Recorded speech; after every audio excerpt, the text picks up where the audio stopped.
Good morning, everyone, and welcome to 1 Million Cups.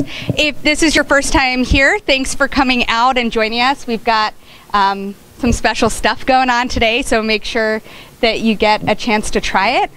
As far as the format today goes, what we'll do is we're going to go around the room and do some brief introductions. So if you can just say who you are, who you're with, that would be great. Then we get an idea of who's in the room. And then we'll turn things over to our presenters. They'll present for 10 to 15 minutes, and then the audience gets a chance to ask whatever questions that you want. After we wrap up questions, you'll have a chance to come talk to Sam and Lee if you have some additional comments or want to connect with them. And today we're really thankful for our sponsors. We've got the library here who's given us this great space. We have Crescendo who's doing a special pour-over service for us, and this is part of their mobile bar that they offer. And we have donuts from Baird. So thank you guys very much. I'm going to let them talk for just a couple seconds. And where's Ed? Here. Thanks. Hey, my name's Ed. I'm the business librarian here at the library. Just want to give a quick shout out to say that tomorrow about noon in this room we're having a business research seminar to kind of show off some of the market research tools that the library has available. So that's tomorrow in this room at noon. Feel free to bring a lunch. We may have some snacks, but we won't have pour over coffee, unfortunately. And then if we can have you pause on the magic for a minute and just tell us about, So I'm Kate. I'm one of the owners of Crescendo. I own it with my husband. This is Chris, who is an all-star barista at Crescendo, and I brought him along this morning. So we offer a mobile portion of our business. We basically we can take our coffee shop and do anything that we do in our coffee shop. We can do it just as well wherever you want us. So this is our pour-over service. We use Chemexes, which is an extraction method that uses super concentrated filter like this, and then pour-over method. We use filtered water. We use temperature-controlled water to make sure that each cup is perfect. So enjoy. I hope you enjoy it. We're just going to be making it and putting it out front. So if you want coffee, when there's coffee sitting out here, you can just come grab a cup, and there's cream and sugar and everything. So. And I'll start with introductions. I'm Rachel Neal. I'm one of the organizers of 1 Million Cups, and I also work with Nordic. Hi, I'm Grant Gallagher with Madison Score. We offer free business counseling. Please pick up a brochure on the table. Also, we have a great going into business class the first and third Wednesday, so please come and join us. My name is Tom Willis. I'm a software engineering consultant helping startups grow their engineering teams. Steve Claude, co-founder of 32 Auctions, which is a platform for hosting and managing silent auctions. Spencer Fricky, UW student. Juan Gomez, Wisconsin Economic Development Corporation. I recently started working with Joey here. We manage a couple programs that are its primary goal is to assist early stage companies. Joey Freen with Wisconsin Economic Development Corporation as well. Shobhan Thakur with HealthX Ventures and an organizer of Million Cups. Chad Lee, Baird Private Wealth Management. Ben Falk, also with Baird. Jeremy Udovich with Heiko Solutions. We're a custom software, data science, and IoT as a service company with a little over 200 software engineers in Eastern Europe. Ibrahim Haroon. I'm with IH Concepts. I'm the CEO Creative Director, and we do strategic graphic design. Ruth Rolick with the City of Madison. Melanie Conklin with Congressman Mark Pocan's office. Hi, I'm Togo Goldman, intellectual property attorney with Orbital IP. Good morning, I'm Matt Helf, independent digital marketing consultant. I'm Ed from the library. Catherine, I'm an ophthalmologist. Michael, I run Bunker Labs, Wisconsin at Research Park. We help military veterans start and grow businesses. Catherine with Bill 59. We're providing the live streaming for 1 Million Cups. We have for a year, and it's such a great, rewarding experience. Okay, great. Amanda Schwegler with Earthling Interactive. We're a local company that works with small businesses to launch their digital products, including web applications and mobile applications. I'm Drew Corson, one of the organizers of A Million Cups and a business attorney with Snyder and Boucher. And before that, I worked for Kate. I'm Varun Pargava with Retail Next. We work in the in-store analytics space. Kurt Peterson, the other co-founder of 32 Auctions. All right, everybody? Yeah. Okay. That's okay. We'll speak loudly. So, 4 cups. Get it while it's hot. We are Studio 88. Thank you for having us. We are a video production company. I am Sam Sorenson, my wife and business partner Lee Mills.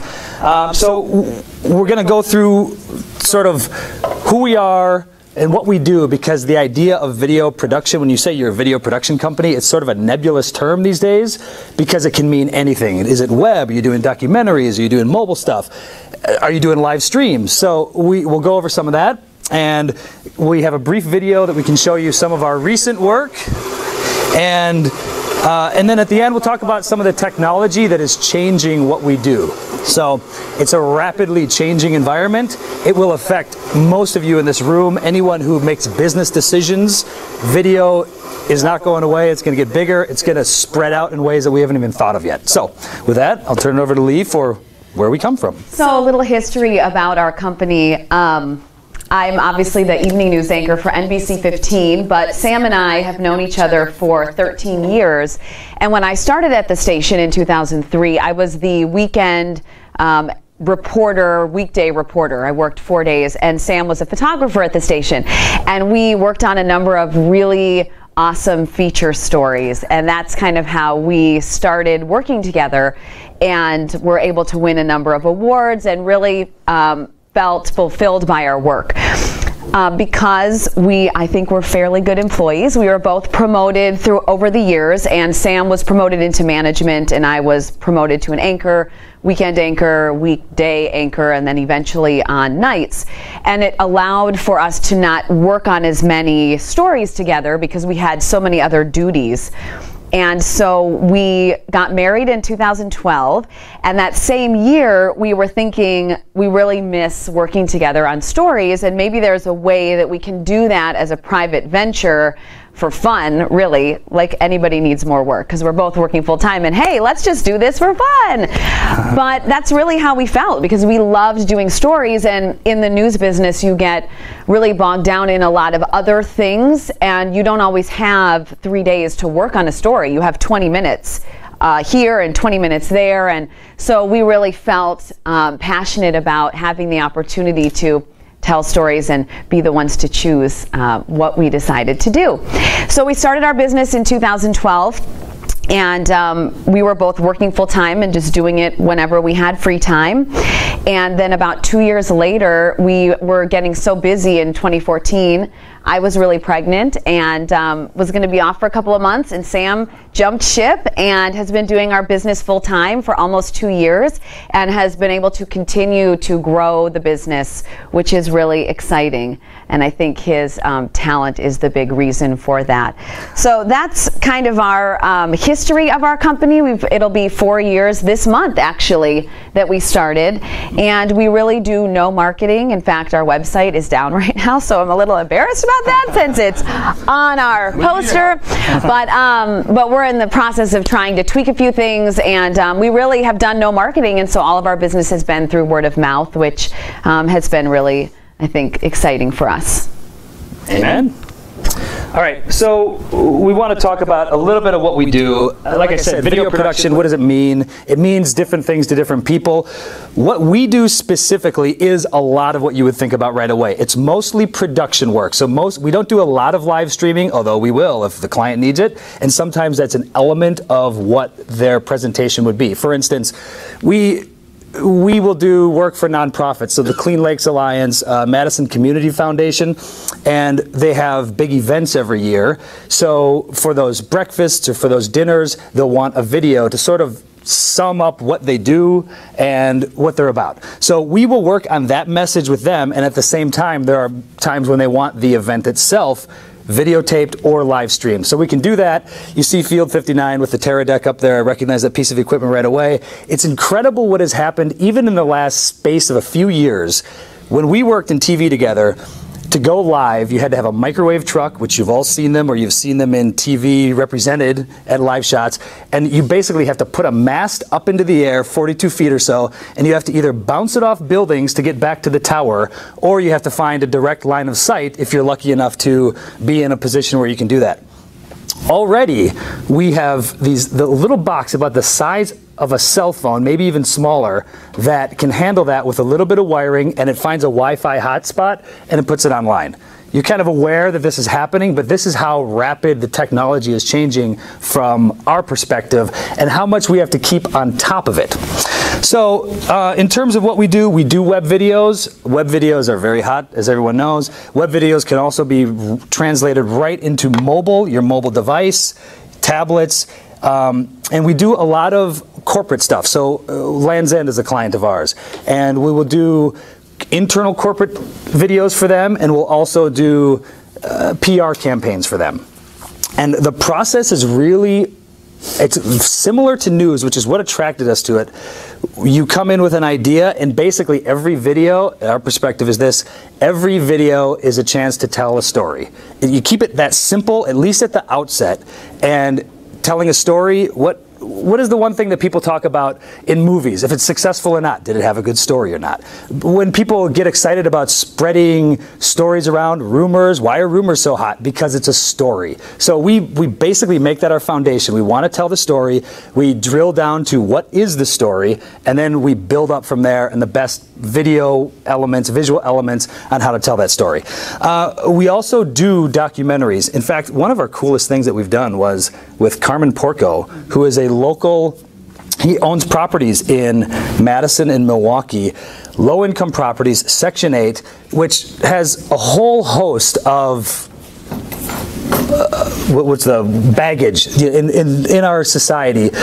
Section 8 properties, people think of it, it's a negative connotation.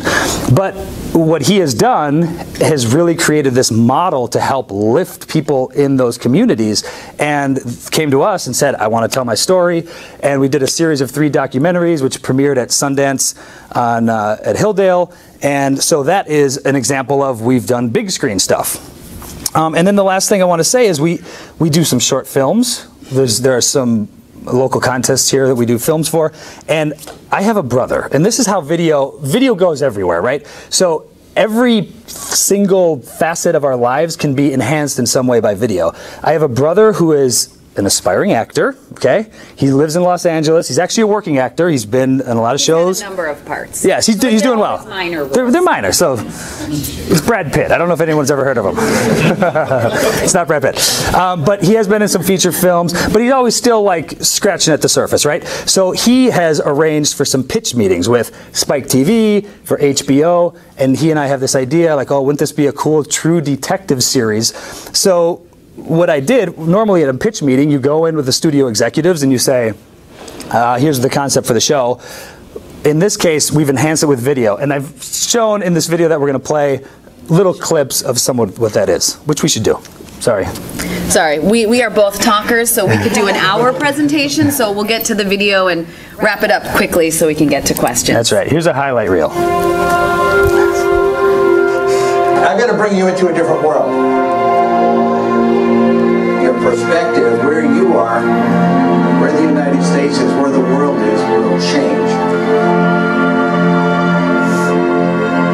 It's all around us. People don't understand. This is 0, that's 100 years old, 25 to 1940, 40 to 60 years old, 4,300,000, 50% unemployment, Bureau of Labor Statistics, census data, 1905 to 1924, 11% free fall. Statistical abstract, 6.6 million, 25% free fall. 40 million. No one bothered to check the census. You realize that the people that are currently 70 to 90 is the smallest generation of the last 100 years?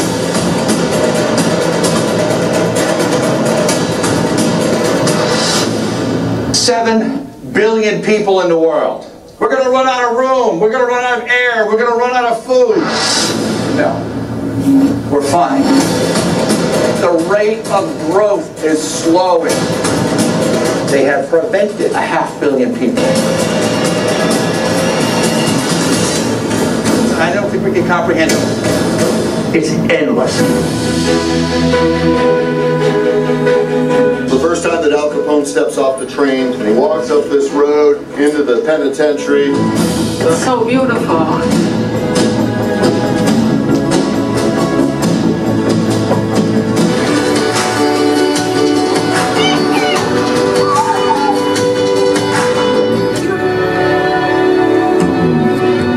You see that full moon shining across it?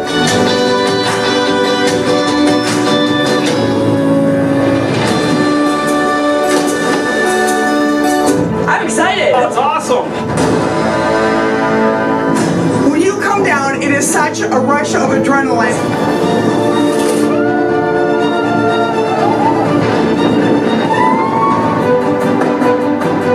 Fast as you want to go or slow as you want to go, it's challenging for everybody. The 70s and the 1980s were called a lost decade. The market went nowhere. Deficits were high. The economy stunk. And as the baby boom exploded into the economy, it was the largest event to have ever hit the United States. And the Dow went up 18 times. 18 times? 18 times. No one understood that was coming. No one was ready for it.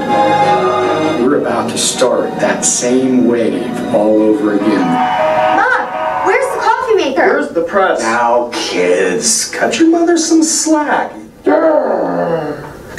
Where's the grinder? It can't be a coincidence. Or coincidences. You're already assuming you know the cause of death.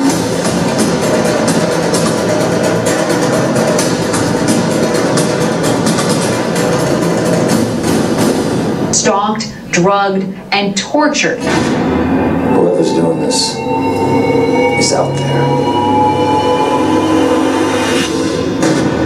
There has to be a reason.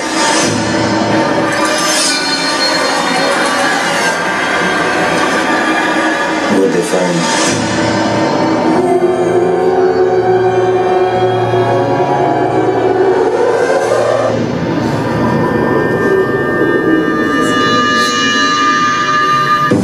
Gigantic event. You have no concept. The people that will influence the economy 50 years from now are already born. You see what's coming your way? 86 million people. First of all, don't focus on the number. Focus on the process. Why not? It's huge. Because the number will make you disbelieve it. Focus on the process. You know, that's true. See, it almost seems so. It seems to, but the math is there. But focus on the process.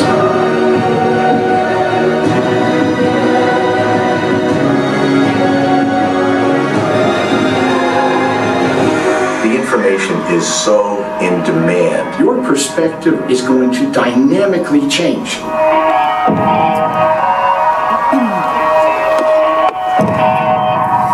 So there were a number of examples of our work in there, just to kind of highlight our clients. So you saw in the beginning, so the two guys who are the financial guys, one is a demographer. He actually lives on the East Coast and was in town.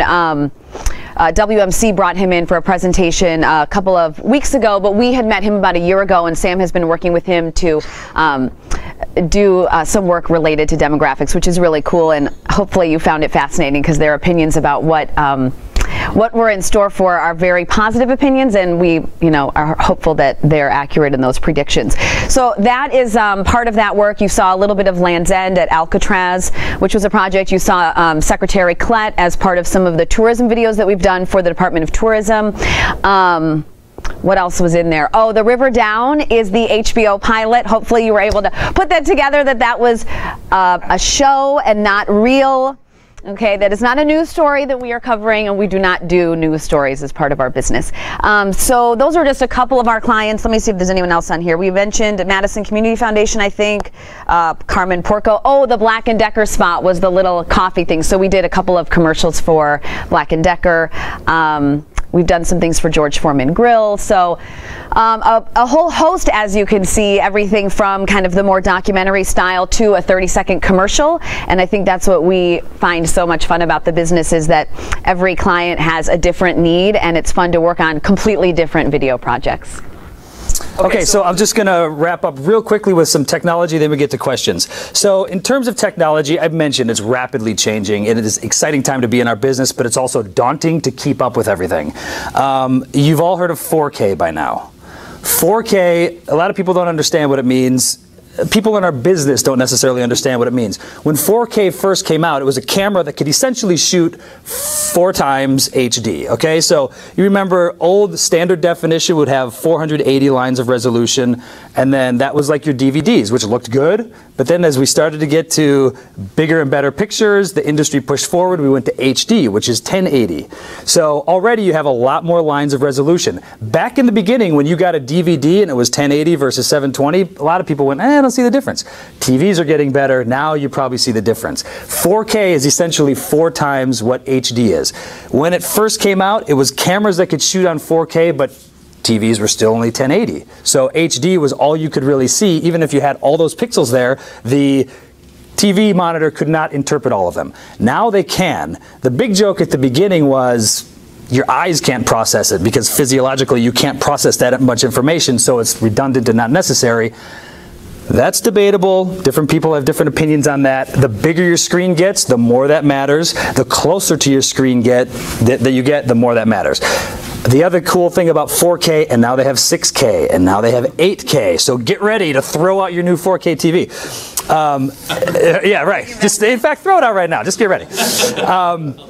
But the cool thing for us is you can punch in, which means if a 2-camera shoot is huge for editing purposes. So if I'm shooting Lee on a interview shot and I frame head to waist, you can punch in to another shot, which is a different composition. And it's not necessarily the best way to do it in terms of the art, but it gives you a great shortcut for editing and punching in, and you still have HD resolution. And for most of the videos that you see going around, corporate videos, most of them are going to be watched online. So HD is fine. If you watch it on mobile, you don't need more than 360 lines of resolution, so it's way redundant. But you still like to have the ability to go on multiple platforms because you don't know where you're going to end up. Speaking of these cameras, they're now HD, they're now 4K. So even these cameras can give you a lot of benefit versus what you could get just a couple years ago. So those are some of the changes. Everyone's heard of a GoPro? This is a GoPro camera, and this is a little miracle. We're taking it for granted just like we're taking these for granted. It's going to continue to get better. This little thing shoots 4K. So you still have to deal with audio. Audio is a huge part of what we do, but all of these things are getting better. Now GoPro is developing a drone. And how many people recognize drone video and what we did? So drones are another part that is changing things, and the FAA is scrambling to figure out what to do about drone technology. And we're going to leave it at that for now, and we're going to open it up to questions. Okay, any questions? Great, thanks, Lee. I'll run the mic just so you know it's not going to amplify your voice. Those of you who've been here before know this, it's for the live stream. And speaking of the live stream, we didn't mention that Field 59 is also a sponsor this week, so thank you very much. So I'm curious, do you do it all? Do you film, fly the drones, and do the post-production, or are you just one part of it and you have a team that kind of helps put it all together? So we are the basis. So we do every part. We do pre-production, the actual shooting, the production, and the post-production. We have help enhancing certain parts of that. So for that Black & Decker spot you saw, we had a crew of 20, including the actors, makeup people. So we hire freelancers, but in terms of the basics of what we do, we are involved on every level. We wrote that spot, we shot the spot, we edited the spot. So our business is the two of us. So we don't have any employees, but we have a number of freelancers on everything from lighting to shooting. Sam always does the editing. He always does the lighting and the shooting as well, but we bring in other people if we have a bigger scale production. Other questions or comments?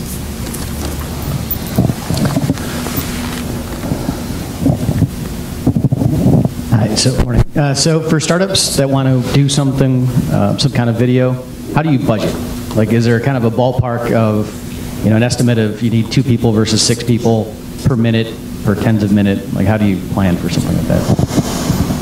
So budgets are a challenge because, again, it's the range is enormous. What you saw there, some of that we did for very cheap, some of that was $500 per second in terms of what the end result ends up being. So there's kind of an industry standard which we feel is pretty outdated, that is going into a production, you say, if I want a 2-minute video, I should spend $2,000. Like that's kind of that's very like toes in the shallow end of the water in terms of what budgeting means. But the industry standard had been for a long time, 1 minute equals $1,000. And that wraps up from beginning to end of production. So your end result. But it completely depends on what you're going for, the level that you want your production, high end versus you just want to communicate a story. And the one thing that we tell people is, you know, we will work with budgets, and if we can't, because we are very busy, we will refer you to people who can still do really good work. And again, the cell phone, if you put the light in the right spot and you put the camera in the right spot, and as long as you have good audio, you can tell a good story even with a cell phone now. So that's, the message is, it's so wide open, it's a really hard question to answer. But there are a lot of options, and the more we have kind of the democratization of film, which means that everyone has an opinion, right? Sony's better, Canon is better, Blackmagic, Red. The competition is so intense and massive right now. Every product that is out there is really good. And people get excited about it, but it's really good. Is part of your question also the people in the actual video? You said 2 per minute. I just want to make sure we're answering your question. Oh, sure. To his point, you know, if you don't need drone, you know, if you don't need kind of higher production, right? If you expect it to be fewer people, you can kind of adjust that expectation off of the $1,000 a minute baseline. Yes. So you have, you can start there, and then if you have, like, if we have a 20-person crew, we're obviously paying all of those people. So you can imagine that that's where the range of cost is involved. Yeah, the answer is thanks. So as you grow, do you anticipate falling into one of your current niche markets like corporate or the pre-pilot river down types? I mean, do you find that you're getting more of one type of business than another, or are you just casting a pretty broad net right now? You want me to take it? Sure. Okay. You do. He does more of the work because I'm also working full time. It's true. She has 2 jobs, and that is not easy. Believe me, I did that for a while. So, in terms of that, we have sort of whittled it down to we find projects that we really enjoy. There are some like nonprofit stuff that we got into this to tell stories, right? To tell the feature stories. So we still do those, but those don't necessarily pay the bills. And then we do corporate stuff. So we kind of, that's like the 2 ends of the barbell. And then a lot of what the recent stuff that we've done, and you saw it, is financial advisors, how demographics work with financial advisors. And these 2 guys hooked up, and one is like a top financial advisor. He's on CNBC, Bloomberg all the time. And these 2 guys linked up. They have a synergistic concept of what demographics are going to mean for our market, how you can look at the past. And that stuff fascinates us, fascinates me. I approached Ken, who is the demographer who was up there, the animated speaker. And he travels all over the country and all over the world speaking about demography. So I said, this is a documentary. Like, this is one of those documentaries that's not local, this is a national, this is an international, and that's what we've put a lot of focus into that and have developed sort of a working relationship with those 2 as we figure out how those videos can communicate an important message to the public at large. I think one of the other primary parts of our business is what you would call in corporate America a sizzle reel. We have a lot of people who request those, and that's really taking pieces throughout an entire calendar year, the things that a company is excited about, and putting it all into a 2-minute, fast-paced, energetic, kind of almost a promotional video that says, like, here's what we're really proud of for our business for the last year. And we've done a number of those, and I feel like that's certainly a strong suit of yours in terms of editing. But we love the opportunity to look at any project because it's fun to not be doing the same type of thing all the time. So you've been in business for 4 years. What would you say from the clients you worked with has been your greatest compliment? Wow, that's like a job interview question. Yeah, right. Do you have one? Greatest compliment. You know, we did You have one? Go ahead, go for it. Well, I think the greatest compliment is just the fact that we have been busy with no marketing and have had all of our clients return. In fact, we had one client who did a project with us and then went with a different group the following year and then came back to us the year after that. So I don't think it's specifically a verbal compliment. I would say more it's just being able to retain our clients and have them come back to us whenever they have needs, and I think that's a big compliment. Agreed. I have a two-part question, not at all related to each other, but I've got the microphone, so I'll slide them both in. So first, how do you balance the client side? I'm sure they have a sense of ownership of their brand. They want to influence the writing, and Lee, you talked about freelancing. Is writing something that you guys freelance, contract out, or how do you wrestle with that ownership element between the two parties? And then secondly, in terms of, I think the barrier to entry for the client side is low. Equipment is cheaper than ever before. The skills are not, and the experience is not. But have you seen a trend at all where the kind of the corporate side is saying, hey, we can probably figure this out on our own. We can go buy a camera that's going to, or our phones that's going to produce pretty good quality, and we'll kind of wrestle with it and produce something. Have you seen any of that behavior happening? Yes. So the first part, every client is different. So we have gotten to the point where we can choose our projects to a degree, which is great. And we work with the same clients often enough that you develop a familiarity. Typically, we've gotten to the point where they kind of say, here's a pile of stuff, just go and let me know how it turns out. Trust you, so do it, yeah. Which is a lot of work, but if they're willing to pay for it, it's great because then we control it, and then usually on the back end there are adjustments. They want certain edits, but it's not like, oh my God, complete overhaul. So that is typical. But we do have clients who micromanage, or who, like you said, they want to own. They do own the brand, right? So we try to be. Or they have to work with the legal department, and so they have to be involved in that way. Sorry, I didn't interrupt. No, but you're right. I mean, that's a very big component of it. So we do. There is that element of it, but typically that is just. It's like anything else in your life. You measure each individual with whom you're working and figure out the best way to interact with them. And sometimes you walk away and say, it's not working for me. But that's rare. Typically, you both have a common goal. And ultimately, we kind of say, okay, it's your product. Because I turn in the best product I can think of. And if they want to tinker with it, and to me, they sort of diminish it a little bit, I'll give them my opinion, but then I do what they say. So that often happens because we do have strong opinions about what we think is good, and I feel like we've been working with video for a number of years.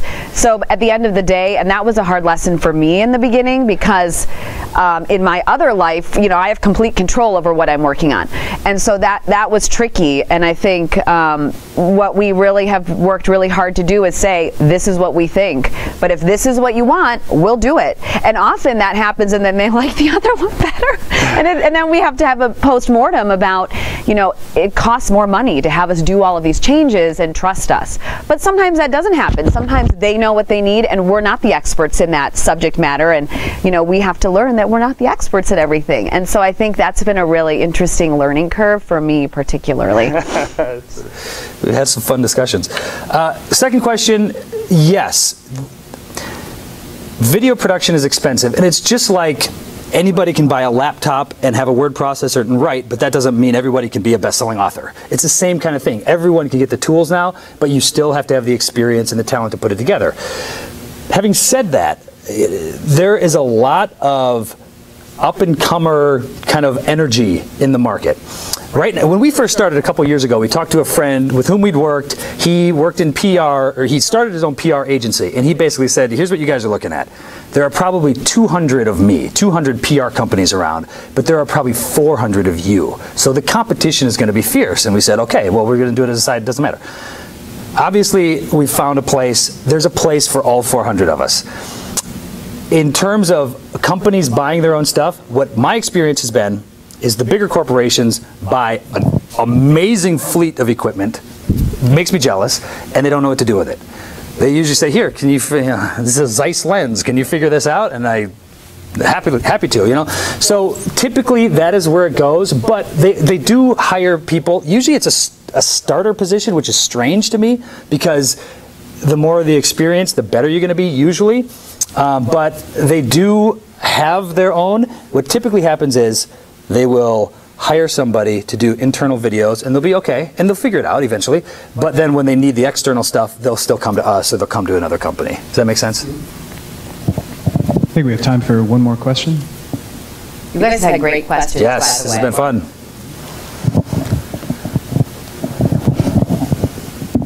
Now, do you guys, like, all your videos, do you is it purely just like contracting people, or do you monetize it? Because I know one of the big things out there right now is like companies like Facebook video bootlegging videos and stuff. Are you guys victims of that at all, or not? You know, we try to keep an eye on it. So we put our stuff on YouTube. Typically the stuff is in a controlled environment. So we approve everything that is put on YouTube with our Land's End or Black & Decker or Railvac. And if they don't want it there, we're not putting it there. If they don't want it on our website, we're not putting it there, although we have not had that problem. With the demographer, there have been a couple hijackings where they basically love the video and they say, they use it as an example of, here's what our speakers do. And they market 100 speakers across the country. And they say, here's an example of what we can do for you. That was a hijack. We contacted them. They immediately ceased and desisted. So we haven't had a lot of those problems. But it is something that we constantly keep an eye on. One final question. This is something we ask of all of our presenters. What can we as the community do to help you either grow the business or get the word out, or anything on your mind? Okay, I get the ask. You know, I think for us, we are very fortunate to be pretty busy, but we love the opportunity to bid new projects and, you know, look at what needs might be out there. So I think if you know somebody who has a video need, we love the opportunity to just look at that project and bid it and see if it might be a good fit. And I think that's, otherwise, if you have feedback, because neither one of us is really business minded, and so if there's, I think we've learned along the way, but you know, I was driving downtown today thinking I should go get an MBA, which this is how I work. I always want to, like, what's the next thing? And so that's what I had that thought today just as I was driving downtown, because I think we still have a lot to learn. And so if there's any feedback that you have in terms of the business side, we'd love to hear that as well. But otherwise, if you know, this town is big but also small, so if you know anybody who's thinking about a video project, send them our way. Well, thank you so much to Studio 88, and thank you to Crescendo for the great coffee. Yes. Thank you also to Robert W. Barrett for the donuts. Ed, thanks for promotion. And Score, thank you for the pamphlets. Rachel, thank you for being you. Field 59. And thank you to all of you for coming. Please come back. Keep coming. Tell your friends. There'll always be coffee. Maybe not as expertly poured over on demand, but it's still Crescendo coffee, and it's great. So thank you very much. See you next week.